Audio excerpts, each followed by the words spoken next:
Peter Smith is Distinguished Professor of Political Science and Simón Bolívar Professor of Latin American Studies at the University of California at San Diego. He has earned degrees from Harvard and Columbia, and he has held faculty positions at Dartmouth College, University of Wisconsin-Madison, and the Massachusetts Institute of Technology.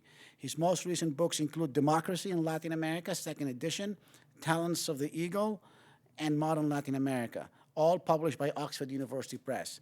This past year, Mr. Smith received an Achievement Award from the Latin American Studies Association for his lifetime contribution to the study of Latin America and to the advancement of the profession. So please help me welcome Dr. Peter Smith.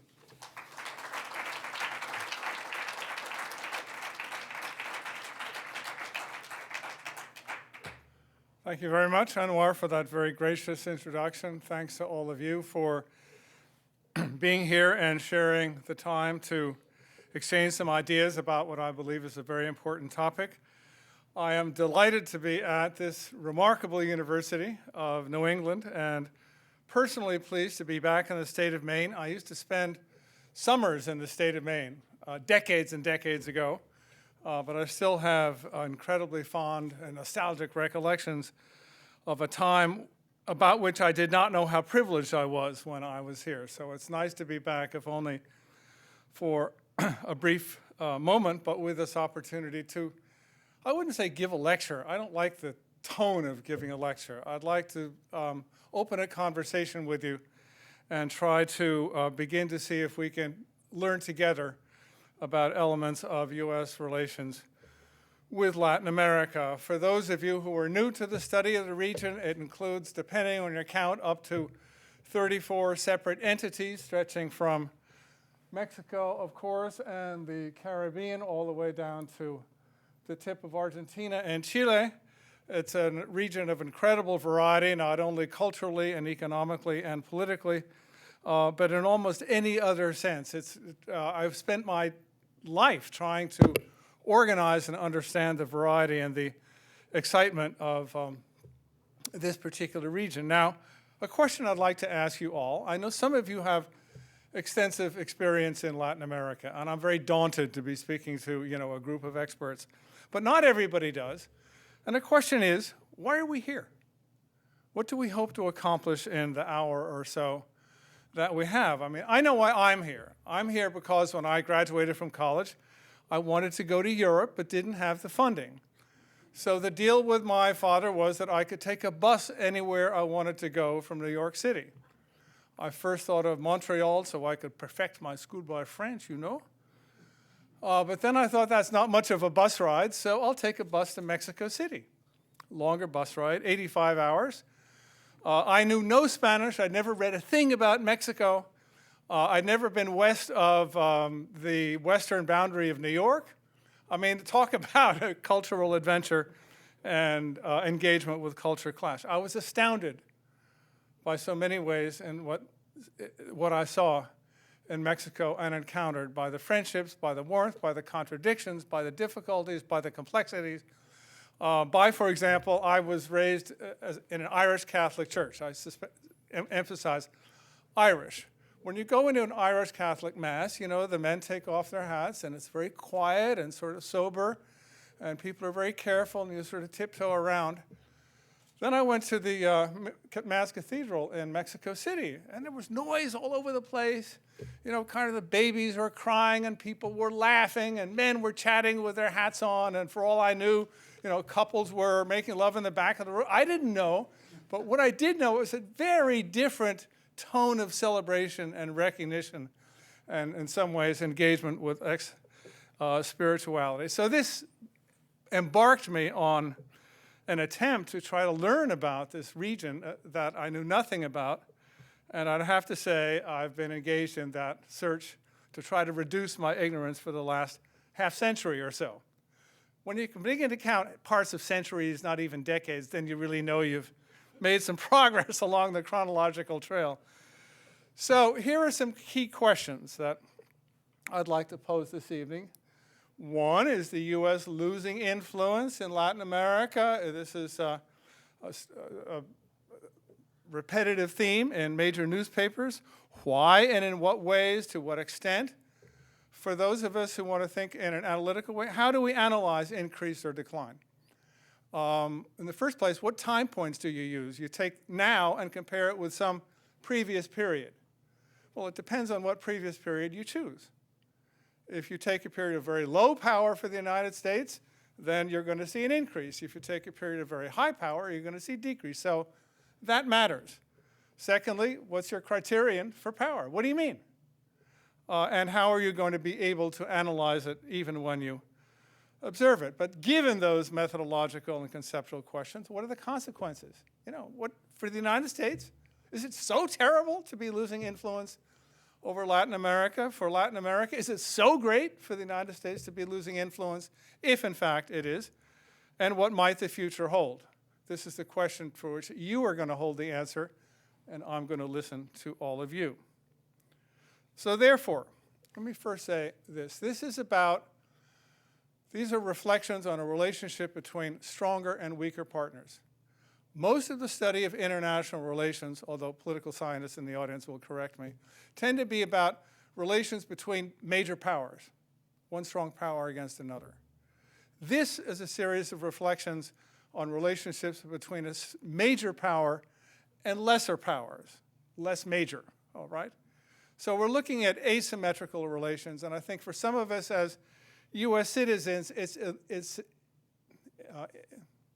helpful and informative to examine the ways in which the United States has treated its smaller and weaker neighbors. This is not about us and the Soviet Union or us and Putin or us and China. This is about what had become, by the early 20th century, a certifiably stronger nation than any other nation in the region, and in fact stronger than the collectivity of other nations. And the question then is, how have we managed this? By what guidelines have we conducted our policy and managed our connection with these people? So some might say, are you serious, Smith? Has the US lost power over Latin America? Really? I mean, the US economy is more than 7 times that of Brazil, even after Brazil's emergence as a major power and our decline. It's more than 10 times that of Mexico, our neighbor in the North American Free Trade Agreement. And it's about 3 times that of the region as a whole, leaving aside the even larger differences in per capita income. With regard to, say, military spending, the US, depending on the year, spends around $620 billion a year. That's nearly 40% of the world total of spending in the year 2013. The largest expenditure in Latin America is by Brazil, which is less than 2% of the world total. So you can see we're seeing a factor of 15 or more between the United States and another country. And the historical record, our assumption is, hey, hasn't this place always been our backyard? Now, it is true that they now provide about 1/3 of the major league players in Major League Baseball. If you're watching the World Series, just observe the number of Hispanic names that come up as they play. So in a sense, but it's always been the sense, not only that we're bigger and stronger, but somehow Latin America is supposed to be subordinate to the United States, and has been, and therefore, by God's will, always will be our backyard. Excuse me, I do what academics do. We need to pause for a moment to think about the questions, the conceptual notions here. What do we mean by influence or power? So there are many ways that people say this. One of the latest is, I hate this polysyllabic stuff, a relationship such that the preferences of actor A affect the actions or predispositions of actor B in a direction consistent with and not contrary to the preferences of actor A. Okay, that means that A can make B do what A wants, right? That's power.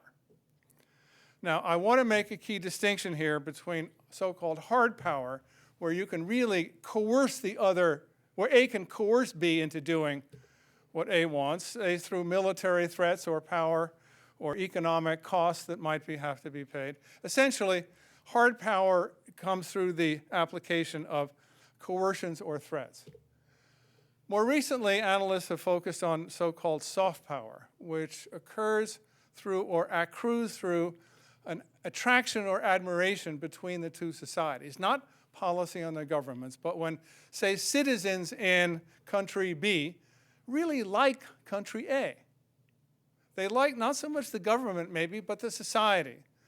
As for us, in the case of Latin America, they like American music, they like American celebrities, they like American sports, they like American fashion, they like American universities, et cetera, while they often criticize the US government. But there's a feeling of admiration and attraction among the citizenry, and I take seriously the notion of soft power, particularly because as the world becomes more democratic, for soft power to have an impact, you need a democracy of some sort. Doesn't have to be perfect, but some sort of democracy, so that the feelings of the citizens will have some sort of impact on or set boundaries on the policies made by the policymakers. So this is occurring in Latin America. Almost every country in the region is governed through people brought into office through free and fair elections, not perfect elections, not perfect democracies. There are a couple of glaring cases to the contrary, but generally speaking, it's in a minimal sense a democratic region, so soft power matters, I think. So we'll come back to this later on, I hope. During the Cold War, I'm going to take my starting point as the Cold War and then the 1990s and then come to the present. During the Cold War, as I looked at US-Latin American relations through this prism of hard and soft power, I was struck by how clear the application of hard power was and how soft power didn't matter, either because the United States didn't care or because many of the countries were governed by autocrats anyway, so you didn't have a soft power to worry about. But during the Cold War, really up through the 1980s, the essential instrument of US power and influence was hard power.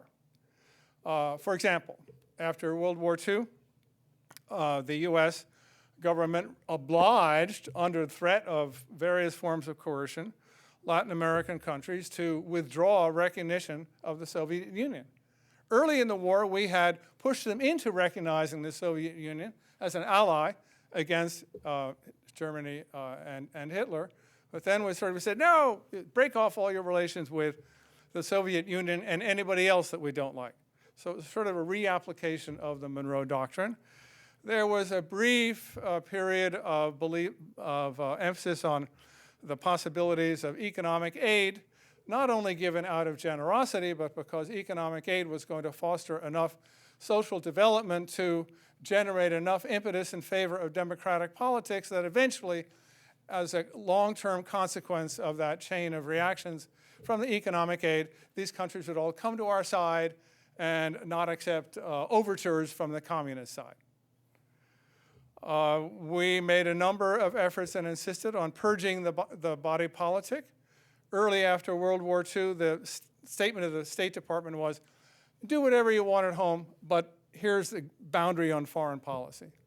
Then by the 50s, it went, no, clean up your society, right? Purge your body politic so that it contains nobody who's center left, far left, moderate left, anybody that we describe as inappropriate. So this is a very interventionist kind of stance, and this led also to a number of occasions of provocation or direct military intervention or promotion of overthrows against sometimes democratic governments throughout the region. We're looking at Guatemala in 1954, the Bay of Pigs in Cuba, of course, where we tried to overthrow Castro, the Dominican Republic, 1965, Chile, 73, Grenada, 1983, and Central America. At least two of these were against unequivocally democratic governments, three. Guatemala, 1954, the Dominican Republic in 1965, and Chile in 1973. So there was no boundary, no political boundary about not overthrowing democratic governments. If we needed to do it, we did it. So the story here, the point here is not to, engage in yet another, ex post facto criticism of US policy, but to demonstrate my argument, which is that the mechanism was hard power.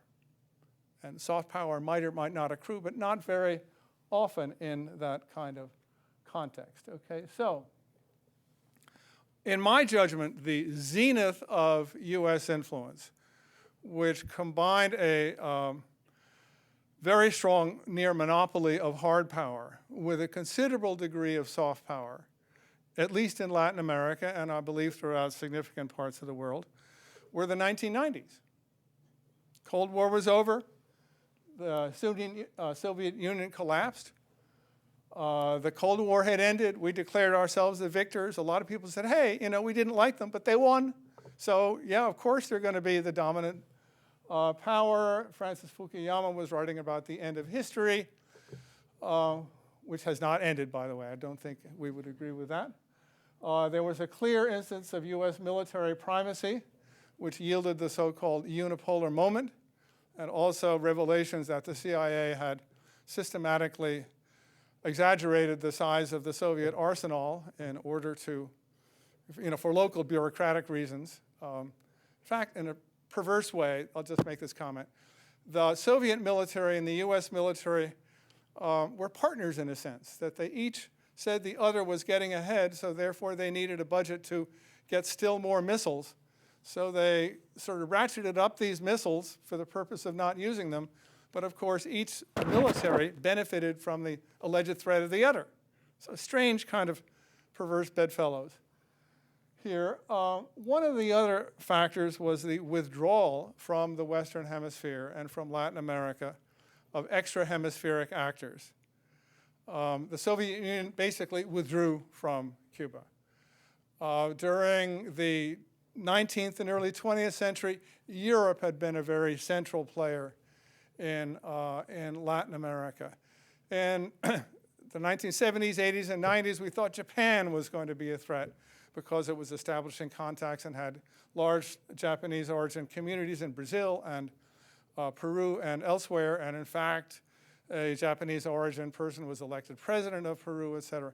So there was always this fear of some outside actor is going to kind of meddle in our backyard. Not in the 1990s. With the withdrawal of the Soviet Union and Europe, which was invited by some Latin American leaders to come play a major role, Europe was too involved with the consolidation of the EU and the incorporation of East Germany and Eastern Europe in the EU. So there were no outside actors. There were no significant threats. Now, I say this sort of parenthetically that just to mark the presence or the history of outside threats, the whole phrase Latin America was coined in France in the mid-19th century to support French efforts to regain its position and authority in Mexico especially, and of course they imposed Maximilian and Carlota. I mean, serious interventionist stuff. And there are still elements of the Western Hemisphere that are French territories. French Guiana, Martinique, Guadeloupe are all départements d'outre-mer. They are still part of France, and of course there are lingering British residues in the Caribbean, and not to mention, to the dismay of the Argentines, the Falkland Islands. So there's still kind of residues, footsteps of this, but in the 1990s, nobody else was there. The United States had clear opportunities to exercise monopolistic authority, and in a way did so, but did not so much use hard power. You didn't need to. There was no reason to exercise hard power. So just demonstrations of soft power in the 1990s. One was the negotiation of NAFTA, whether you like it or not. It was seen in Mexico, and among many, and in parts of Latin America, as at last the United States is paying attention to us. The series of summits of the Americas starting in 1994. Bill Clinton was no big fan of Latin America. He'd never been there so far as we know. The closest he came in his first term was going to Miami, Florida for the first summit of the Americas. But nonetheless, the summits began, which are every 4 years meetings of the presidents of all countries, well, except Cuba, right, this is now an issue. But nonetheless, it was still a kind of change in stance and a recognition of the significance of Latin America for the United States, and the idea eventually of creating a free trade area of the Americas that would embrace all these 34 or 33 countries plus the United States in a grand scheme. So these were kind of moves that at least demonstrated to Latin American observers and policymakers that, hey, you know, the United States is paying attention to us, it's not so bad. This can be good for us, and at the very least, to change the tone of the relationship.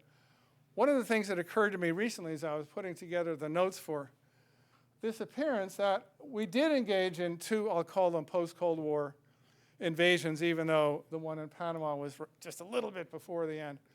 But we made two large-scale military invasion and overthrow in Panama, and a more convoluted intervention of sorts in Haiti in 1994, but there's very little argumentation about it in the public arena, right? It was like, it's, you know, not so bad, you know, these were not such bad. Noriega was not a good guy in Panama. Raul Cedras was a dictator in Haiti. So if you're going to have an intervention, this is our kind. So the United States sort of got off the hook in a certain way, I think because of this change in the ambience and the atmosphere of U.S.-Latin American relations. One of the defining features also of this decade was the focus on geoeconomics instead of geopolitics. The Cold War had been driven by geopolitical concerns with lots of other complications, but essentially it was a geopolitical contest between the United States and the Soviet Union, with China as a lesser partner on the other side. And suddenly, the arena of competition was economics, or so-called geoeconomics, which it took me quite a while to try to distill my thoughts about geoeconomics. I'm not an economist, as any of you who are economists will easily figure out.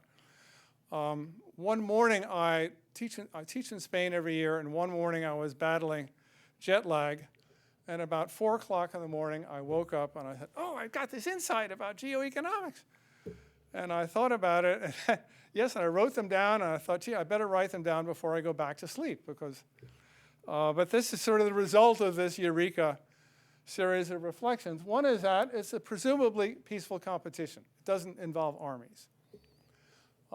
Secondly, it can be a positive-sum game for all participants, or so it was hailed to be, although there are some zero-sum elements in the relative distribution of benefits.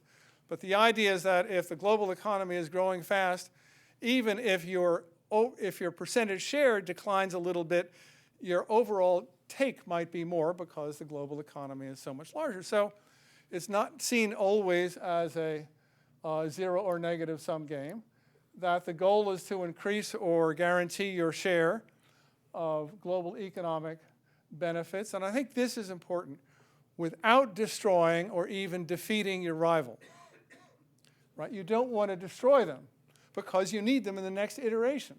You don't want China to disappear because you need China. If you're a farmer, you don't want the Soviet Union or Russia to disappear because you need to sell them soybeans if you're from Argentina, et cetera. So you need each other even as you're competing.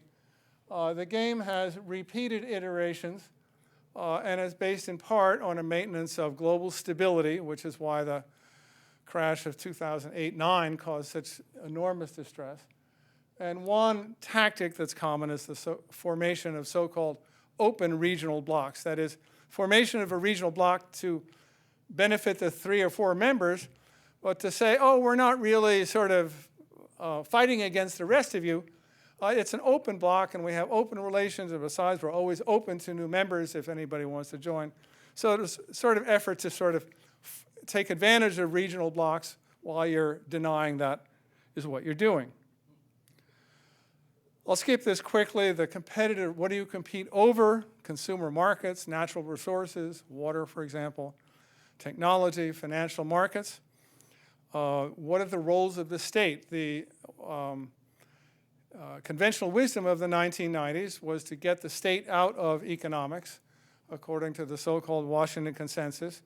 But if you look at the geoeconomic game as it's played, there are substantial roles for the states as direct participants in markets, in shaping incentives through rules making, et cetera. And ironically, in my view, that they would claim their political legitimacy on the basis of a market discourse. That is, we don't say we're here for and about things political. We say we're simply trying to promote and advance the mechanisms of the market. And that's all we're doing, and there is no ideology. There is no ideology in geoeconomics. Well, my view is that the ideology of geoeconomics is that there is no ideology in geoeconomics. That is in itself a geoeconomic claim. Just an example of the times. Here is Bill Clinton in Santiago de Chile for one of those summits of the Americas, during which time he was unable to gain fast track from the Republican Congress to really negotiate free trade agreements. So he went empty-handed, right, to Santiago. But still, I mean, look at this. Well, this is Bill Clinton, right? Just expect what you'd expect. But one thing that strikes me about this is that, okay, there's a large crowd that seems to be very, and very friendly and hospitable to him. And this is the security guard. This is the 1990s. This is before 9/11, right? And the relative opposite, that he didn't have a cover of any sort over him, and that it was so lax. I mean, it kind of makes you nostalgic to think of some of the good old days in this regard. But this photo represents and illustrates a number of sort of the tones and ambiances and times I'm associating with the 1990s and geoeconomics. So then came 9/11. Then came George W. Bush. And then came 9/11. And with regard to Latin America, we might forget that George Bush early on expressed a high level of interest in Latin America. Mexico was one of the only countries he'd ever visited. I'm not sure if he'd been beyond Tijuana or not, but and he, upon taking office, went to visit with Vicente Fox in Mexico in Guanajuato. They dressed up in cowboy outfits and had their photo ops taken, et cetera.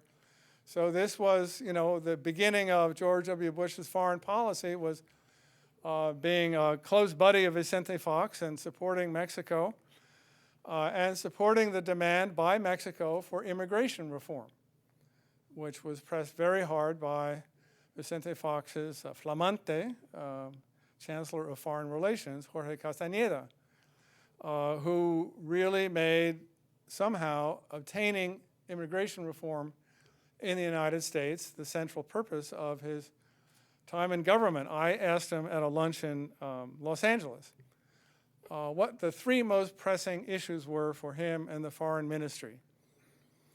And he looked across the table and he said, they are immigration, immigration, immigration. So they put all their baskets in, all their cards in one basket. I'm mixing metaphors, but you know what I mean.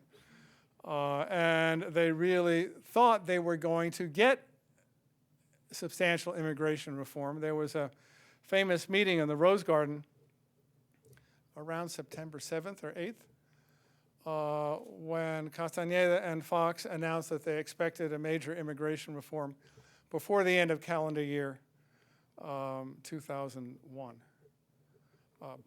Well, okay, and what do we do now? Well, of course, that didn't occur. But during this period leading up to 9/11, Bush also expressed support for a free trade area of the Americas. Now, you may or may not like that plan, but at least in this sense, it was a demonstration of interest in Latin America. His administrative team, however, did not have any Latin Americanists near the top or specialists on the region. and his only real policy was to try to isolate Cuba. So, but nonetheless, it was a kind of mixed bag, a little inconsistent, but he thought Latin America should be at the centerpiece of U.S. foreign policy. Well, then came 9/11, and then came consequent changes, one of which was the end of wholesale immigration reform. No way. We were going to tighten the borders, if anything else, and it was simply not discussable for years to even bring up immigration reform. This led to or was consequent with a change in regional priorities. Latin America went down the ladder of priorities as the Middle East and Afghanistan and Central Asia came to the fore. And at the same time, in response to the attacks of 9/11, he unveiled a global war on terror, one of whose principles was that the United States would take action by itself, whether or not it could get support or consent from other allies. So it's a very unilateralist stance that ultimately offended many countries. But those in Latin America who thought in the course of the 1990s that, hey, we got a president who's paying attention to us, and even with George W. Bush's election, hey, we got a president who's paying attention to us, and then suddenly that moment had passed. This is Bush giving his speech of September 20, 2001, in which he declared his global war on terror. He is cradling the badge of a fallen New York City police officer in what was a very emotional moment. And I'd have to say it was a very well-written speech, very well delivered. I'm not sure I like the policy, but as a speech, it was really, I think, by quite a margin, the best speech of his administration. So we're shifting gears in significant ways. And the rules of the game, in my view, let me simply back up and say, in the course of analyzing U.S.-Latin American relations and in writing this book called Talons of the Eagle, I convinced myself that in order to understand the boundaries and range and forms of U.S.-Latin American relations, it was very important to understand the global regime or the global situation, and that each global situation had its rules of the game. And one of the tasks for me was to try to figure out those rules of the game during the imperial period of the 19th and early 20th century, during the Cold War, during the 1990s, and then on to the present. So it's simply one of the things I've tried to do. So would there be rules of the game for the war on terror? Well, I was persuaded there would be. The question is whether I could figure them out, or we could figure them out. Well, one rule of the game, it seemed to me, is that nations could respond however they choose or chose, including the use of indiscriminate force. We've got to protect our citizens. You know, if this means there's going to be collateral damage on the other side, sorry, we've got to protect our citizens. So boundaries were not necessarily relevant. That preventive action is appropriate and acceptable. During the Cold War and other times, genteel times of conventional war, you know, you wouldn't strike first, especially during the Cold War, because both sides had these stockpiles of missiles that it was in neither party's interest to attack first, because the response could be so destructive that you would suffer as well. So there was a kind of a no first strike doctrine associated especially with the Cold War, but also before. You know, the reaction of the American public and much of the world in general to Pearl Harbor was, you know, they didn't even notify us before what was a world strike, what was the first strike, partly because of a mix-up in the Japanese embassy, but we can take a time out on that. But the notion was before, you don't strike first. Well, preventive action is striking first. And it means you could do it wherever you needed to or wanted to, and it was okay because terrorists don't give you a declaration of war either. There would be no need to adhere to international treaties or conventions. They're all about other eras, other wars, other conflicts. They're about mainly relations between governments and governments. Al-Qaeda is not a government, so they're not covered by these treaties. And our action in response to them is not covered by any treaties, so we throw them all out. That alliances would be formed and maintained, around one central issue, the anti-terror campaign. Support would be black or white. As Bush said, if you're not with us, you're against us. Democracy and human rights, which were briefly privileged during the 1990s, became secondary or even tertiary. Look at the cast of countries that became our strongest allies, at least in the first phase. It's not, pro-democracy activists. And finally, that spectator nations must tread cautiously. By that I mean they didn't want to antagonize Al-Qaeda or George Bush. So you kind of you just try to stay out of it. Now, even though the United States is trying to drum up support, you try to stay out of it as best you can. And for those who would look at examples of the cost of aligning with the United States, you could look at the Madrid train station bombing in 2004. You could look at London in 2005. You could look at other examples where countries that did support the U.S., especially in the policies on Iraq, paid seriously. So that's one reason why these, and Latin American countries, for the most part, chose to adopt a spectator role, which I think, given their situation, is kind of a fairly reasonable response or rational response to these conditions. So what do we see in the after 9/11 going to the present? I think we see two-level games or two different global games, simultaneous and superimposed upon one another.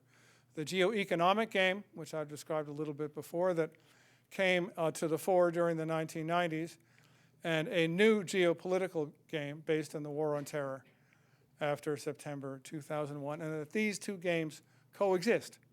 They conflict, they coincide in some ways, and generally speaking, from the standpoint of the US, if there was a real conflict between the two, you choose geopolitics over geoeconomics. And for Latin America, a question came up: which game are you going to play? If there really are this menu of two options, a couple of Latin American countries did in fact support George W. Bush even after Iraq. Guatemala, for example, El Salvador. Colombia was in a kind of close to supportive because it felt it had its own terrorists at home. But within Latin America, I think what we see is first the general adoption of a spectator role in geopolitics with regard to the war on terror, generally speaking. Typical example would be after 9/11, Ricardo Lagos of Chile said, yeah, you've got to respond. We understand that you need to respond, but the response should be proportional. That is always some boundary. Well, that was not a qualification generally accepted by the United States, and even Fidel Castro said, I'm against war and I'm against terror, so I'm out of here. Stop accusing my country of being a terrorist country, et cetera. But three things. One, a spectator role in geopolitics. It's quite rational, I think. Secondly, they were undergoing a process of democratization, generally through the 1980s and 1990s and beyond, up until and through the decade of the 2000s. And one of the consequences of democratization is that if you became a democracy, that was sort of a protective shield for you. It meant the United States could not reasonably say they're stepping in a military way with hard power to overthrow an authoritarian ruler, which you could do before. That was the rationale for Saddam Hussein. Right? But you couldn't do that in Latin America, for the most part.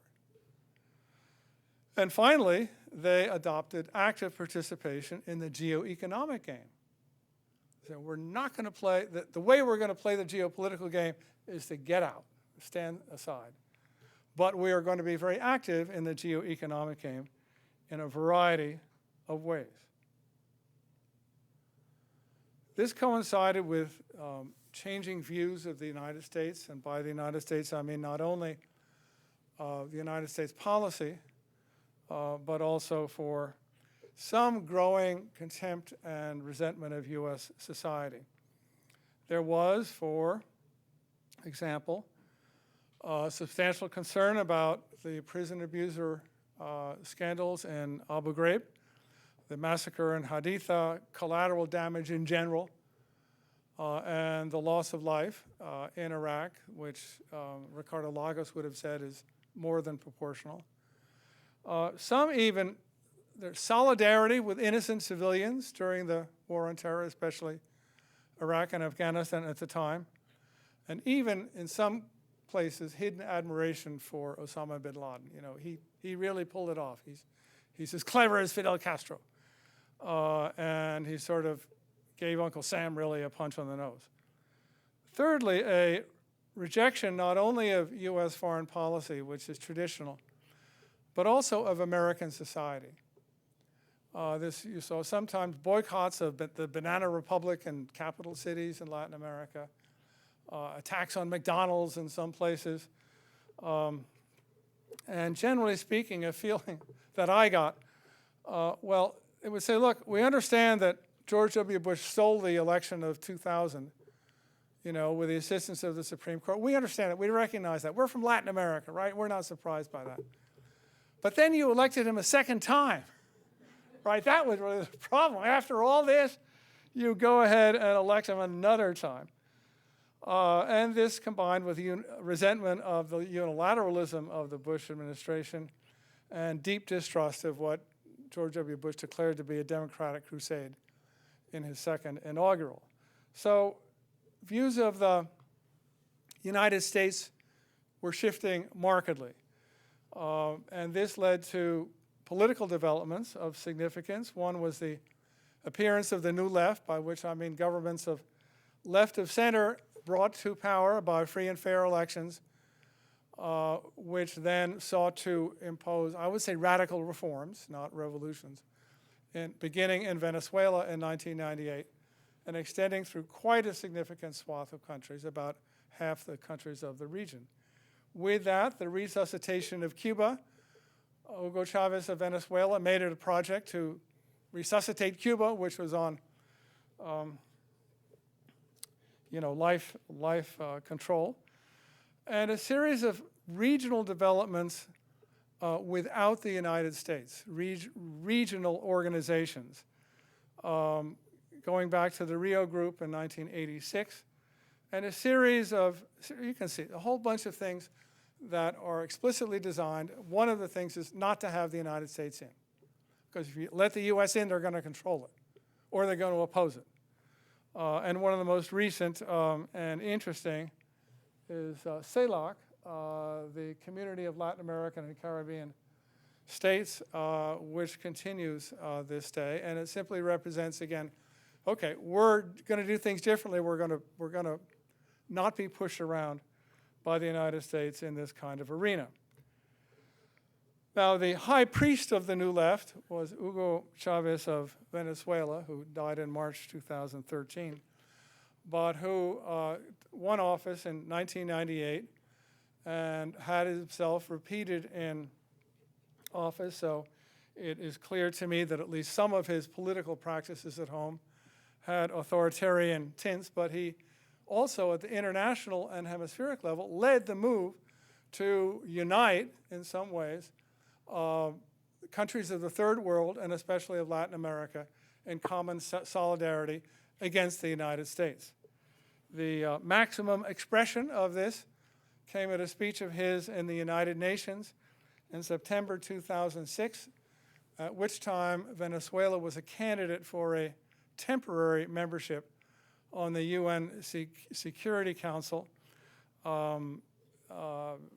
Chavez had traveled the world trying to drum up support, got very significant support among other oil exporting countries like Venezuela and through the Arab world, et cetera. So he was in a pretty good position, if you really want to be on the Security Council, to get there. But then he gave his annual speech to the General Assembly of the United Nations, and this is how he began.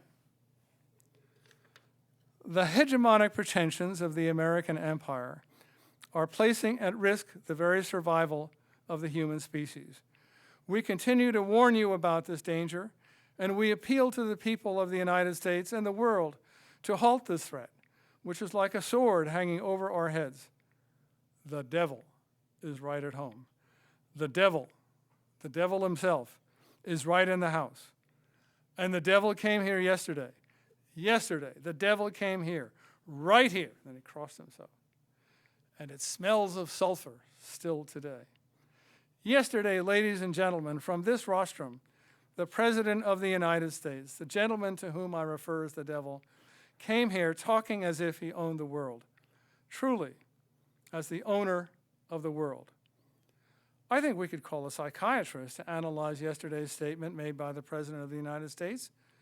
As the spokesman of imperialism, he came to share his nostrums to try to preserve the current pattern of domination, exploitation, and pillage of the peoples of the world, etc.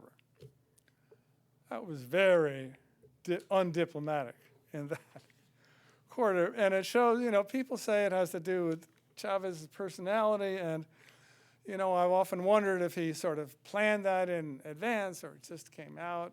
People who know him better than I do say it's just like that.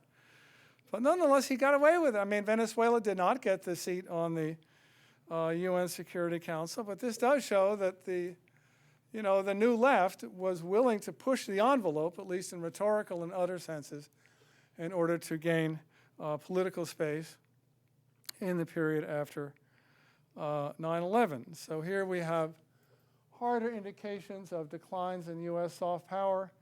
This was prior to 9/11, and this is after. You can just see, you can't see the numbers very well, but significant drops in the United Kingdom, in Germany, even in Japan, in Indonesia, France, Turkey, Spain.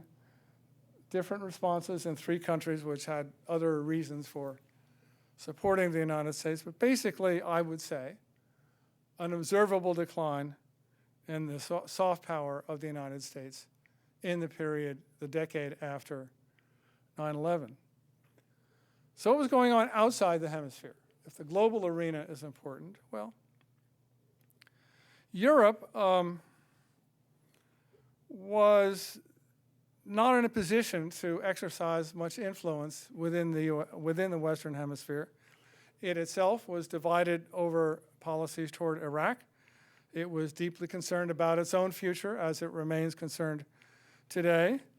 The European Union did reach free trade agreements with both Mexico and Chile, but they haven't really changed the economic landscape for either partner. And even as Spain elected a conservative government, Spain kind of distanced itself from Latin America, and especially from Hugo Chavez and the New Left. So Europe was kind of pulling back during this period. With regard to Asia, Japan having its own troubles with the collapse of the Japanese bubble, withdrew in many ways its levels of investment and economic connection with the region. What was new became the arrival of China fever, as China began to purchase large amounts of goods from Latin America after the year 2000. And in fact, the PRC has strategic partnerships with Brazil, Venezuela, Argentina, and Mexico, and a cooperative partnership with Chile. And interesting that the relations with Cuba are more muted than with other countries, because Cuba's not a big economic partner. And then there was concern in some quarters about Iran being a threat to U.S. hegemony in the region. I don't think so. And even Iran has begun to pull back, but there was sort of hysteria in Washington, D.C. and other places about this. So they are particularly concerned about China. What about China? What's China doing here? Well, what China's doing here is buying up goods for its own, to promote its own economic development.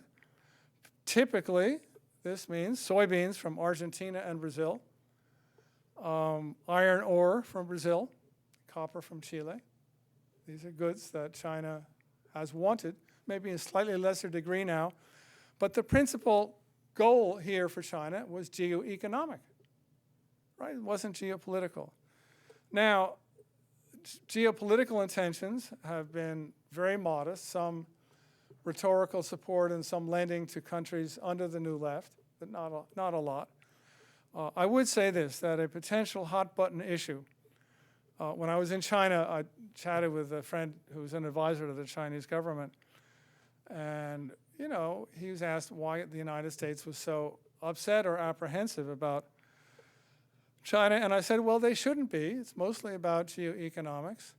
But if China alone were to construct a canal through Nicaragua that would compete with the Panama Canal, you can bet there will be a strong response of some sort from the United States. Now that project, you know, says it's going along.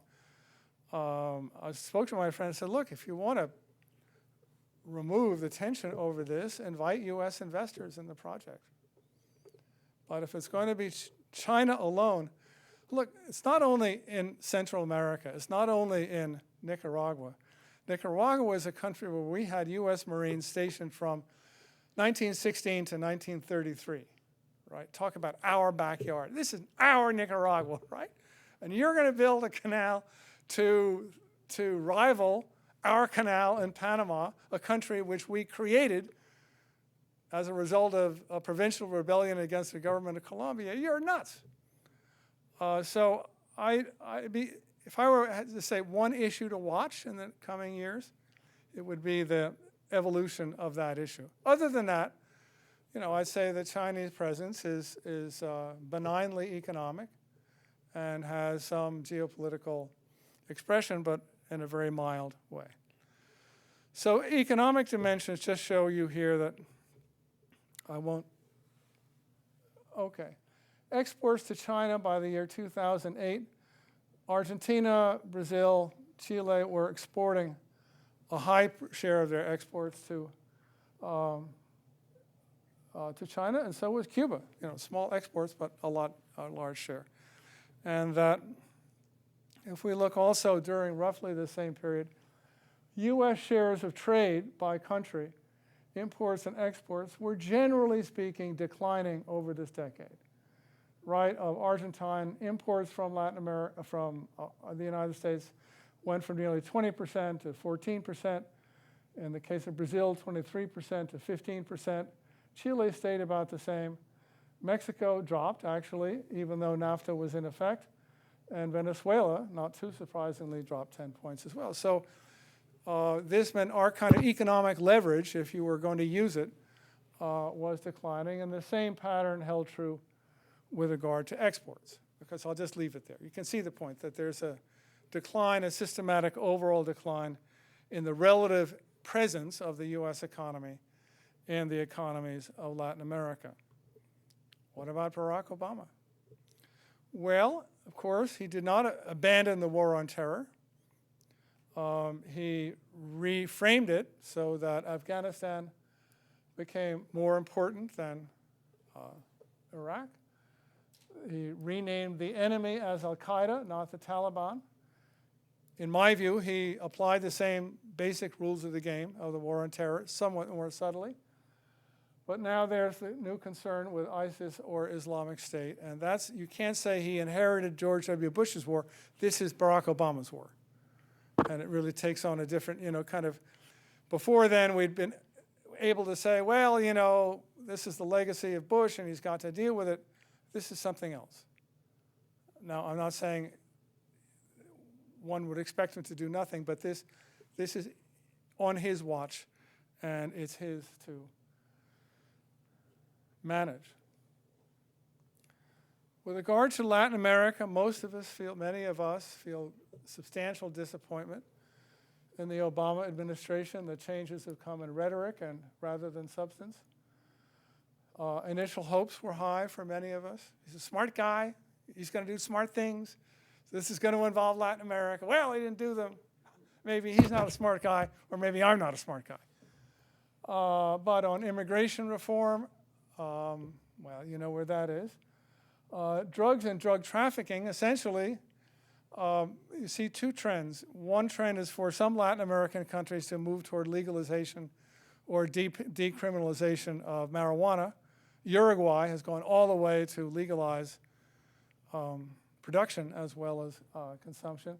But other major countries, Colombia and Mexico, still do the war on drugs that Barack Obama inherited from George W. Bush, which he inherited from George H.W. Bush.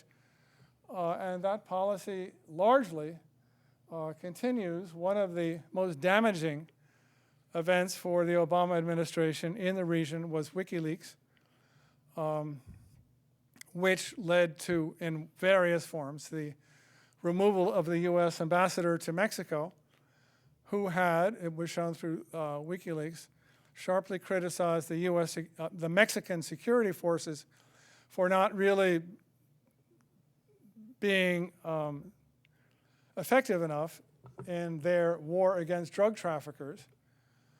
And the Mexican government heard this and said, look, this guy is criticizing us because he thinks what? We should have more policemen and military people killed by the drug traffickers, that the quota's not high enough. I mean, you can imagine the blowback that would come. And more recently, or later, when Dilma Rousseff, the newly re-elected president of Brazil, as of yesterday, discovered that the security apparatus was tapping her cell phone. I mean, her personal private cell phone. And she was just outraged and canceled a state visit to Washington and continues to be very miffed by this whole procedure. So, a remarkably, in some ways, clumsy performance by the Obama administration, I would say. There were still some smart people there, but my own view is that they have not necessarily come up with imaginative or even smart policies. So, symptoms of this decline, if you compare it to the 1990s, remember that's the benchmark, would be U.S. Inability to gain support for its position continually against Cuba, and not to have Cuba invited to the next summit, which will be in Panama, and to be really outnumbered in discussions of Cuba at the Cartagena summit in 2012. That's the famous one where the secret security guys went off on a party instead of protecting the president. On drugs, I think these countries are beginning to show their independence by, to me, not a very meaningful or effective measure, legalizing marijuana, but still, we have not been able to prevent them from doing so. Although I support it, I mean, but Obama didn't. With regard to Iran, you know, Brazil tried to get together with Turkey to open a separate track of negotiations with Iran over its nuclear capability, and Hillary Clinton just went ballistic. Eventually, Brazil and Turkey backed off, but there was still kind of, hey, we have a role here too, and we can play it, and you really can't stop it, and continued strengthening of the New Left with continued elections of what I would call New Left candidates. So yes, there has been, So yeah, I'd say U.S. power has diminished since the 1990s, but I'd also say it's within tolerable limits for the U.S. You know, there's no catastrophic loss of global influence. And you could also say the 1990s were an unusually high peak of power. In other words, if I'd chosen the 1920s, it would have been different. But still, within the framework that we're talking about, yes, there's been a decline. There are some paradoxes here. One is that with this decline, the U.S. can no longer be held responsible for whatever happens in the region. It used to be that anything happens, you know, a shoe drops in Paraguay, somehow that would be the consequence of the role of the United States. We don't have that discourse anymore, right? And you see at the same time as Latin American leaders take more responsibility and a more proactive stance in defining their own position, there's less of a tendency to hold the U.S. responsible for whatever goes wrong. That doesn't mean they don't hold the U.S. responsible for some things that go wrong, but not used to be kind of a blanket statement that no longer holds, and the United States still sort of gets, if you think about it, what it wants. With regard to trade, we still do a lot of trade with Latin America and Mexico, particularly Mexico, and other countries as well. We continue to get, through the lack of an immigration reform, whether you like it or not, we get labor, abundant labor that crosses the border, that's low cost and for the most part moderately and sometimes highly skilled. So we're getting our labor needs met. Energy, no Latin American country has shut off the supply of petroleum to the United States, not even Venezuela. And the more independent the United States becomes with regard to fossil fuels, you know, the less we're going to need it anyway. Right, some countries have resisted the U.S. demand not to depenalize or decriminalize drugs. But at the same time, there's a lot of cooperation, particularly from Mexico and Colombia, in part because there's a lot of money that comes with support from the United States. And generally speaking, in the war on terror, I would say, you know, Latin America has either played a spectator role, for the most part, a spectator role, right? There's no harboring of, you know, Islamic State or other, you know, terrorists in the region, which one theoretically could have imagined, but that's not the case. So in some ways, yeah, there's a decline, but I'd say, for the moment at least, within tolerable limits from the standpoint of the U.S. So, Latin America poses no serious danger or threat to the United States. On the contrary, this might be a counterintuitive point. By being such a good neighbor, democratic, you know, not messing around in the war on terror, et cetera, and by being so orderly now, Latin America provides an invisible subsidy for U.S. power elsewhere. That is one reason, whether you like it or not, the United States can be in Iraq and Iran and Syria and around the world, is that it doesn't have to devote any resources seriously to maintaining stability in the Western Hemisphere. Right? Suppose Mexico were Iraq. Suppose Venezuela were Iran. They're not. There's some hostility, but they're not. And this allows the United States to really keep a low profile, a low emphasis on Latin America and devote its resources elsewhere. There would be some of you who might say, well, my God, let's have Latin America, you know, stir up a storm so that we pull troops back, et cetera.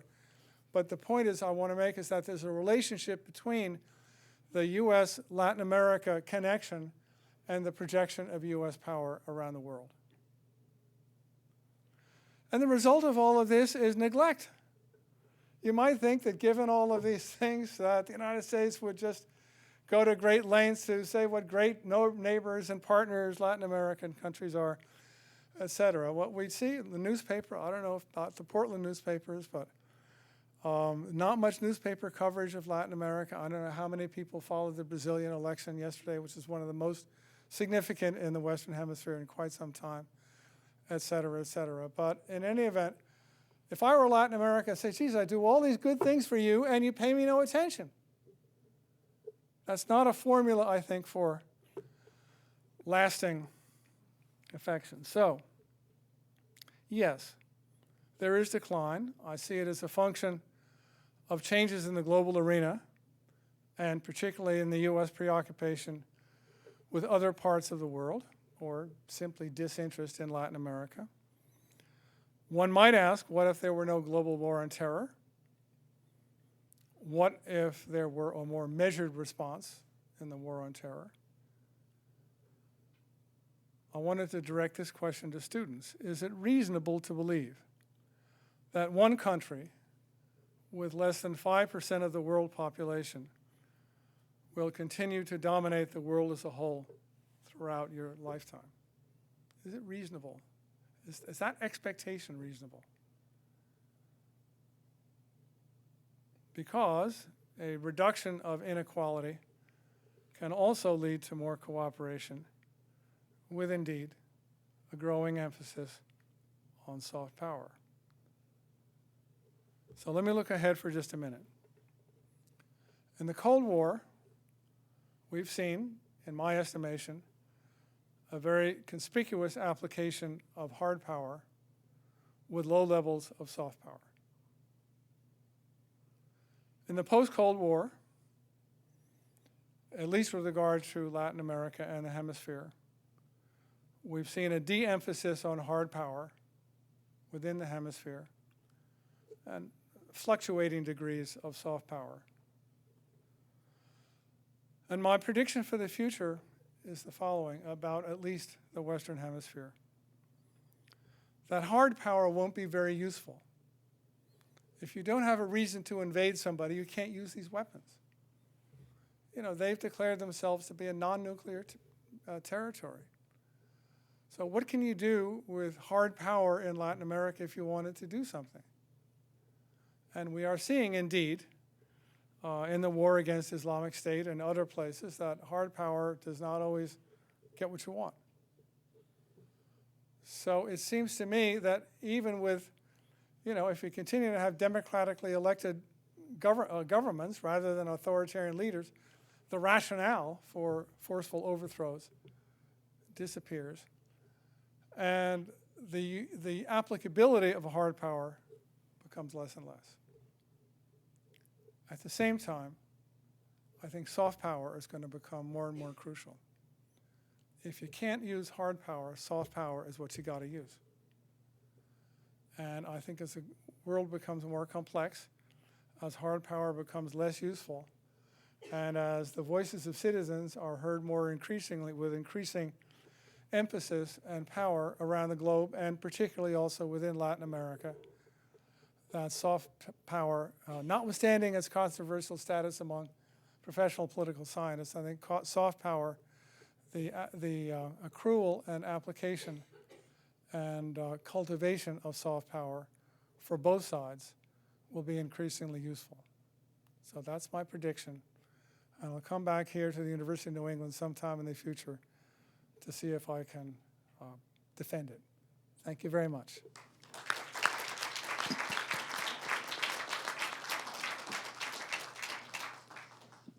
There are microphones on both sides of the room, so please use them if you have any questions. Maybe we could start with some student questions.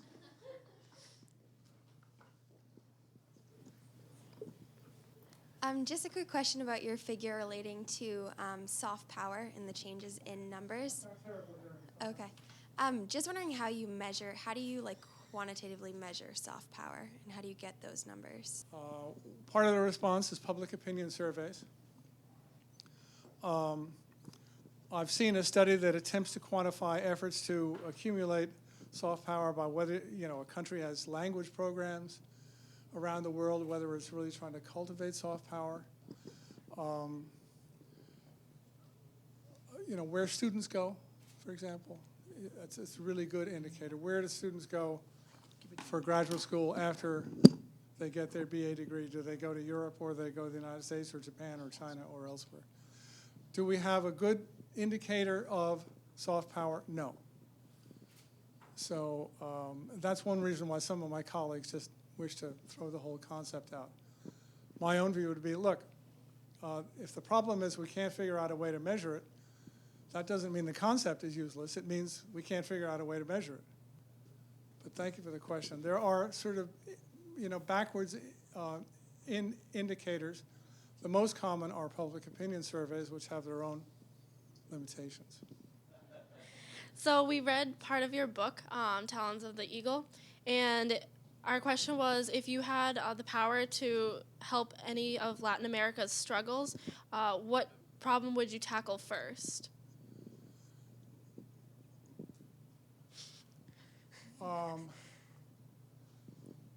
First, I would tackle public security and safety, not because it's the highest, in the long term, inequality and poverty. But if I had to do something tomorrow, to start, it would be governance and security. There's a lot of mayhem. By that I mean crime, not just drug-related crime, just a lot of crime. And people don't feel safe. And I think probably the first step would be to try to accomplish that. And poverty and inequality are longer-term propositions. As a resident of Portland, I'd like to thank the university. I'm John Q. Public here, so I'd just like to thank the university for opening up a forum like this. I saw the advertisement in the newspaper, and I'm just a local citizen, but I want to thank the university for having the invitation out. So do I. Okay. Thanks. Oh, there's someone down here. Here you go, sir. How do you view the changing demography of our country with the higher percentage of our population coming from Latin America and South America affecting the future opinion and policies that we have or will have on the continent? It's a really good question, especially in this electoral season with an election, 4 weeks away. What's the impact of the Latino population? The first thing I would say is, look, we have to separate the East Coast Cuban population, Cuban-American population in Florida from the Southwest of California Mexican population. They're different populations. And newscasters continually and political parties continually make the mistake of merging them. They're really different. The Cuban population that came was, in its origin, fervently anti-Castro and has, even in its next generation, supported the Republican Party. So their regional impact is reflected by Marco Rubio as one example. The Mexican origin population of the Southwest of California tends to be Democratic. You know, in a sense, I think the Latino votes both are going to have larger shares of the total vote, but, you know, they're not radical. They're not going to disrupt anything. The Mexican-American contingent in California is, you know, is not on the left of the California. I mean, even in California, right? They tend to be centrist Democrats, so there are going to be more of them, and they might have an impact on specific elections, right? The sort of, especially where the margin of victory is close. So they might change the outcome, but they're not going to bring with them a package of really, you know, inappropriate or destabilizing policies.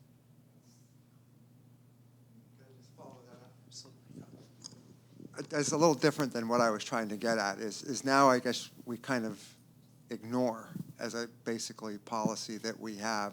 We don't pay attention to Latin America. But as the population in this country is increasingly from that area, do you think we will pay more attention to Latin America? Okay, thank you.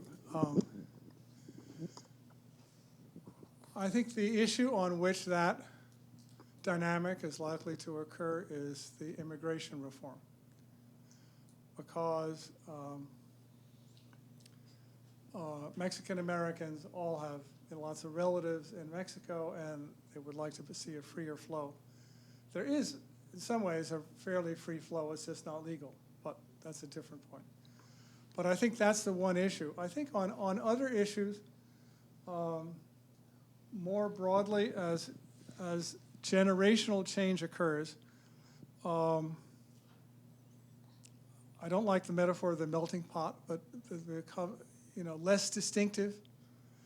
Their marriage patterns show they marry outside their ethnic group, et cetera, by the third generation. One of the reasons this is looks like such a hot button issue now is that they keep on coming, right? So you're seeing just arrived people, and many people say, oh, those Latinos, they don't integrate and assimilate in American society because they all speak Spanish and they continue to consume tacos, which of course we love, but still, it's their fault, and so on. But the fact is that over time, this is a debate, but over time the sociology shows that they tend to vote along with their partners, for example, and less as a member of their ethnic or national group. The other thing to say is that this new generation, from Mexico, they're looking for work. From the 1980s and 90s, they were fleeing their countries.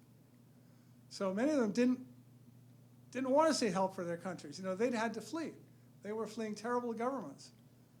So there's a kind of, disconnect for many between what they see as appropriate U.S. policy or politics and their own needs. They are glad to be accepted, and they don't particularly want to go back to El Salvador or to Honduras these days. So that part is complicated. Isn't that an innovation for an academic to say that's very complicated? But thank you for the question.